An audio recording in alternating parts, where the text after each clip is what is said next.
Once beginning home educators develop a workable household division of labor, establish a working schedule and a workplace, as well as finding a suitable curriculum, the big question becomes where and how will you lead the children as their most influential leaders?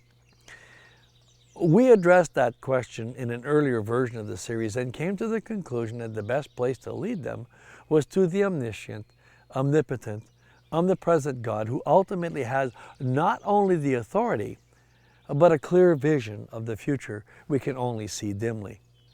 However, this leads to yet another question, which is, how will you know that you are accomplishing the task and how well are you doing it? This usually is where questions on testing and standards come in.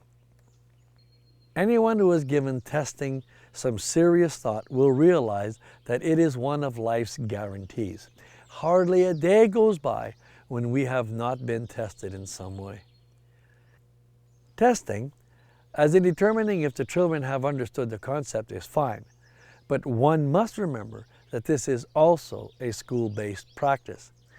Considering that in a classroom there are a large number of students and usually but one teacher, even a super teacher can only do a superficial assessment of any individual student's accomplishments. That is why there are tests designed to give the teacher an idea of how well the information presented has been understood.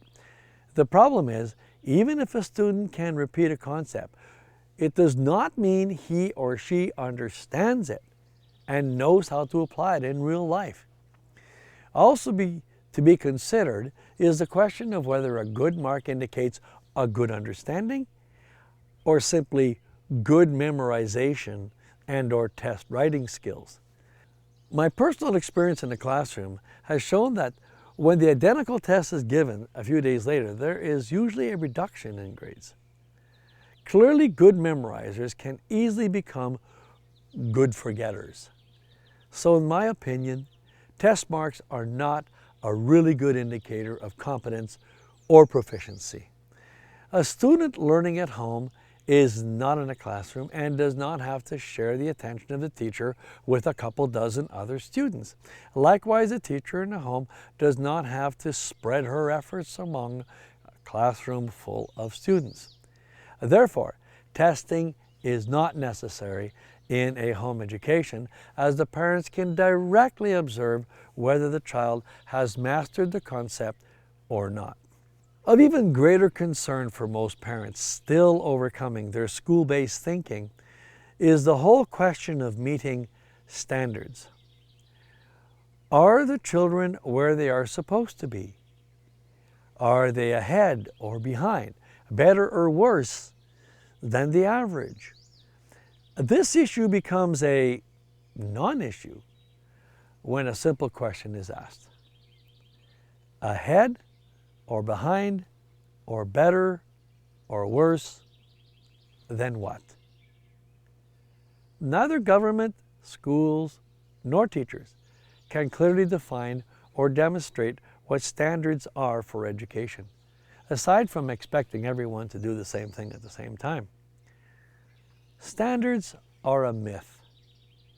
When considering that over 7 billion people are living on Earth and that no two are the same, each having unique fingerprints, how can one even suggest that there is a standard?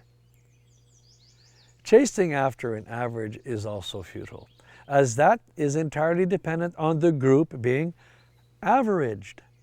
Your children are unique, meaning they're average, and the standard to which they are educated is entirely dependent on who they are, where they are, how they learn, and what they are capable of. A much better goal than reaching undefined standards and some evasive average is what comes naturally for parents. Set high yet reasonable expectations for your children. Not perfection, of course, but an expectation that things will be done well and on time. Not only is that more realistic than standards or averages, but it is something that fits the individual uniqueness of each child. Better yet, don't compare your children to others at all, as there's no one like him or her, remember? Understanding that since the government's claim to having authority in education is self-proclaimed and not God-given, government has to treat students as products of their system. In that light, standards make sense, but only when viewed through the lens of conformity. God's created diversity insists on us all being different. Incidentally, the only way anybody can make a difference in this world is if they are different. Let's celebrate the differences and never mind averages or standards. Also consider that if we are all the same, we are much easier to control, which may be the ambition of the government, but certainly not of God. There is no pass, no fail, no behind, no ahead, no above or below in home education, only progress in due time. Encouraging students to be the best that they can be is all that is required of us by God.